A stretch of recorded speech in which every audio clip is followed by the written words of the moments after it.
स्वागत है एक बार आपका फिर से मिस्ट्री के यूट्यूब के स्टडी मंत्र चैनल पर। Today we will study about phagemid. जिस प्रकार से हम लोगों ने कोसमिड वेक्टर के बारे में स्टडी कर लिया थे, आज हम लोग स्टडी करेंगे कि फेजमिड वेक्टर क्या होता है, उसमें कौन कौन से जीन प्रेजेंट होता है। जैसे कि वेक्टर के नाम से ही आप लोगों को पता चल रहा है कि इनको आर्टिफिशियली डेवलप किया गया है, कि इनको अब हम लोग इसमें बात करते हैं कि इसमें कौन कौन से जीन प्रेजेंट होते हैं। जो फेजमिड वेक्टर होता है वो कोसमिड की तरह से ही आर्टिफिशियली डेवलप किया गया है। बस इसमें डिफरेंट ये होता है कि जो फेजमिड होता है उसके अंदर 2 ओरिजिन ऑफ रेप्लिकेशन साइट पाई जाती है। जो फेजमिड है उसके अंदर एक तो खुद की मतलब फेजमिड डीएनए खुद की ओरिजिन ऑफ रेप्लिकेशन साइट पाई जाती है, एक इसमें फेज डीएनए की ओरिजिन ऑफ रेप्लिकेशन साइट पाई जाती है। उसमें इसमें कुछ एंटीबायोटिक रेजिस्टेंट जीन पाई जाती है जो कि सेलेक्टेबल मार्कर की तरह से फंक्शन करती है। अब हम लोग काफी टाइम डिस्कस कर चुके हैं कि सेलेक्टेबल मार्कर का क्या फंक्शन होता है। कि सेलेक्टेबल मार्कर होते हैं वो ट्रांसफॉर्मेटेड और नॉन ट्रांसफॉर्मेटेड सेल की स्क्रीनिंग करने के काम में आते हैं, कि जो अपन जीन ऑफ इंटरेस्ट जो कैरी कर रहे हैं वो मतलब किसी सेल में इंट्रोड्यूस्ड हुआ है या नहीं हुआ है, इसकी हम लोगों को जानकारी किसके द्वारा मिलती है, सेलेक्टेबल मार्कर के साथ में मिलती है। तो हम लोग आगे बात करते हैं कि फेजमिड जो डीएनए होता है उसमें जो फेजमिड वेक्टर होता है उसकी carrying capacity only 10 kilo base pair तक की होती है। मतलब इसकी जो कैरिंग कैपेसिटी होती है वो बहुत कम होती है। सबसे पहला फेजमिड वेक्टर था वो पी ब्लू स्क्रिप्ट डेवलप किया गया था। जो फेजमिड वेक्टर है उसमें सबसे पहला जो फेजमिड वेक्टर है वो पी ब्लू स्क्रिप्ट डेवलप किया गया था। इसकी जो कैरिंग कैपेसिटी है वो 10 किलो बेस पेयर की ही थी। मतलब ये इसकी साइज भी बहुत स्मॉल होती है और इसकी कैरिंग कैपेसिटी भी बहुत कम होती है।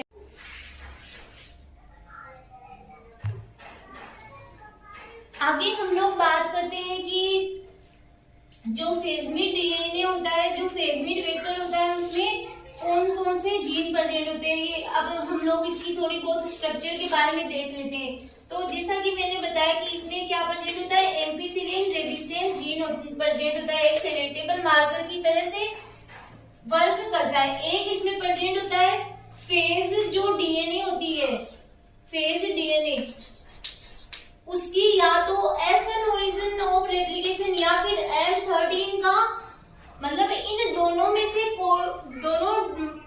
दोनों फेज डीएनए में से किसी एक का क्या प्रेजेंट होता है, origin of replication site present होता है। मतलब इसको भी जैसे कि इसको भी एक प्लाज्मिड और फेज डीएनए के द्वारा ही दोनों को मिलाने से ही ये फेजमिड डीएनए बना होता है। तो इसमें यहाँ पे अपन मान लेते हैं कि F1 क्या प्रेजेंट होती है, ओरिजिन ऑफ रेप्लिकेशन, जो कि किसकी ओरिजिन ऑफ रेप्लिकेशन है, फेज डीएनए की।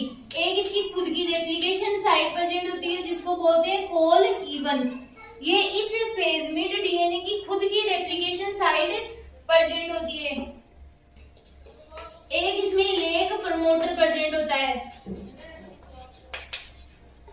लेक जीन का इसमें लेक प्रमोटर सीक्वेंस प्रेजेंट होता है। एक इसमें SEC1 जीन प्रेजेंट होती है, ये है पी ब्लू स्क्रिप्ट।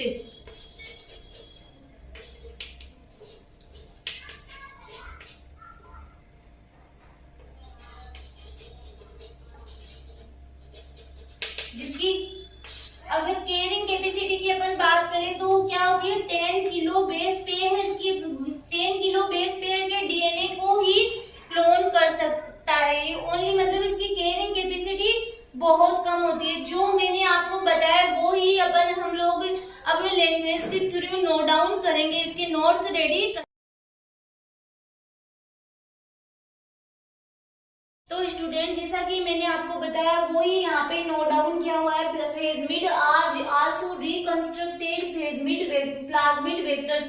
जो फेजमिड होता है वो भी कोसमिड की तरह से ही रिकंस्ट्रक्टेड वेक्टर होता है, मतलब जिसको कि दोबारा बनाया गया हो अपने प्रॉफिट के लिए, मतलब बेटर कोई जीन डाल के उसको मतलब हमारे बेटर यूज के लिए बनाया गया हो। Each phagemid contain origin of replication from a phase in addition to that of its own. For example, P blue script Sk is a phasmid vector. यहाँ पे लिखा हुआ है कि जैसा मतलब जो फेजमिड होता है उसमें दो ओरिजिन ऑफ रेप्लिकेशन साइट पाई जाती है। एक तो खुद की ओरिजिन ऑफ रेप्लिकेशन, एक होता है फेज डीएनए की ओरिजिन ऑफ रेप्लिकेशन साइट पाई जाती है। इसका एग्जांपल दे रखा है P blue script SK. Phagemid vector are prepared artificially like cosmid. जैसा कि हम लोग पहले भी बात कर चुके हैं, जैसे कि कोसमिड को क्या आर्टिफिशियली बनाया गया था, बाकी सारी वेक्टर्स किस प्रकार से रेडी किए थे उसके ऊपर हम लोगों ने डिस्कस कर लिया था। वैसे ही जो फेजमिड होता है वो भी आर्टिफिशियली ही बनाया गया है। फिर आगे इसकी स्ट्रक्चर में क्या क्या प्रेजेंट होता है। जो फेजमिड वेक्टर होता है उसकी स्ट्रक्चर में कौन कौन से जीन प्रेजेंट होते हैं। A typical phagemid has following structure. Origin of replication from phage F1 और M13। जैसा मैंने आपको बताया कि इसमें एक ओरिजिन ऑफ रेप्लिकेशन साइट किसकी प्रेजेंट होती है, फेज डीएनए की। तो या तो वो F1 फेज डीएनए हो सकता है या फिर M13 फेज डीएनए हो सकता है। जो F1 फेज डीएनए होता है अगर उसकी origin of replication site present होती है तो हम लोग मतलब जो सिंगल स्ट्रैंडेड डीएनए उसकी भी कॉपीज बना सकते हैं। फिर a multiple cloning site within lac Z gene. Multiple cloning site मतलब एक ऐसी साइट जिसमें कि हम अपना जीन ऑफ इंटरेस्ट होता है उसको इंसर्ट करते हैं। तो जो लेग जेड जीन होती है उसकी क्या प्रेजेंट होती है, मल्टीपल क्लोनिंग साइट प्रेजेंट होती है जहां पे हम अपना फॉरेन डीएनए इंसर्ट करते हैं, इंटीग्रेट करते हैं। A portion of lac Z gene drived by lac promoter. मतलब जो जो लेग प्रोमोटर है वो भी एक पोर्शन को कवर करता है, किसके, लेग जेड जीन को। मतलब इसमें कि लेग प्रोमोटर भी पाया जाता है। फिर है कोल इवन ओरिजिन ऑफ रेप्लिकेशन। अब जो ये कोल इवन ओरिजिन रेप्लिकेशन है वो इसकी खुद की रेप्लिकेशन साइट होती है। Ampicillin resistance gene for antibiotic resistance. ये एक प्रकार की एम्पिसिलिन रेजिस्टेंस जीन जो बायोटेक्नोलॉजी के स्टूडेंट है उन सबको पता है कि जो सेलेक्टेबल मार्कर है उनका क्या यूज होता है। उसके बारे में हम लोगों ने काफी बार डिस्कस कर लिया कि सेलेक्टेबल मार्कर वो होते हैं जिनके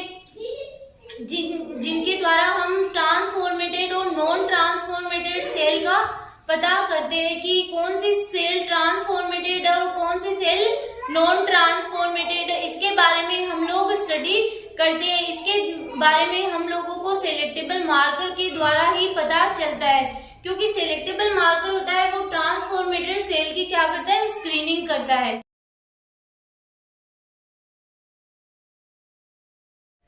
आगे है DNA insert is integrated in vitro into double stranded vector. मतलब जो डीएनए होता है उसको क्या किया जाता है, डबल स्ट्रैंडेड वेक्टर में इंटीग्रेट और इंसर्ट किया जाता है इन विट्रो के माध्यम से, मतलब आर्टिफिशियली। फिर the vector is then introduced into E coli cells like any other plasmid vector. तो यहाँ पे ये बताया गया कि जिस प्रकार से ई कोलाई सेल में अदर वेक्टर को, अदर प्लाज्मिड को इंट्रोड्यूस किया जाता है उसी प्रकार से फेजमिड को भी इंट्रोड्यूस किया जाता है। कि जिस प्रकार से ई कोलाई सेल्स में अदर प्लाज्मिड को इंट्रोड्यूस किया जाता है उसी प्रकार सेम वे किसका है, फेजमिड को भी उसी प्रकार से इंट्रोड्यूस किया जाता है। It can be used for cloning DNA insert of up to 10 kilo base pair only. इसमें मतलब जो इसकी कैरिंग कैपेसिटी है, हम लोगों ने बात की थी कि जो वेक्टर्स होते हैं उनकी कैरिंग कैपेसिटी बहुत कम होती है। और जैसे कि जो आर्टिफिशियली क्रोमोसोम बनाए गए थे BAC YAC, उनके बारे में भी हम लोगों ने डिस्कस कर लिया था कि उनकी कैरिंग कैपेसिटी बहुत अधिक होती है। तो ये केवल 10 किलो बेस पेयर तक के डीएनए को ही क्लोन कर सकता है, तो इसकी कैरिंग कैपेसिटी होती है वो बहुत कम होती है। Phasmid vectors also generate single strand copies of DNA insert, मतलब ये सिंगल स्ट्रैंडेड डीएनए की कॉपीज भी बना सकता है।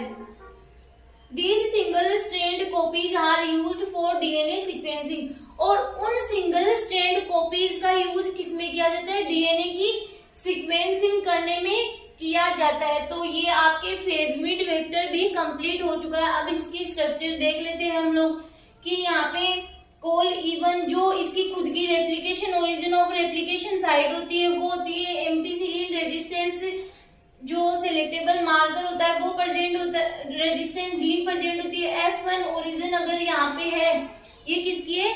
जो फेज डीएनए उसकी origin of replication site present होती है। ऐसे C1 जीन प्रेजेंट होता है और यहाँ पे लेग प्रमोटर जीन प्रेजेंट होता है।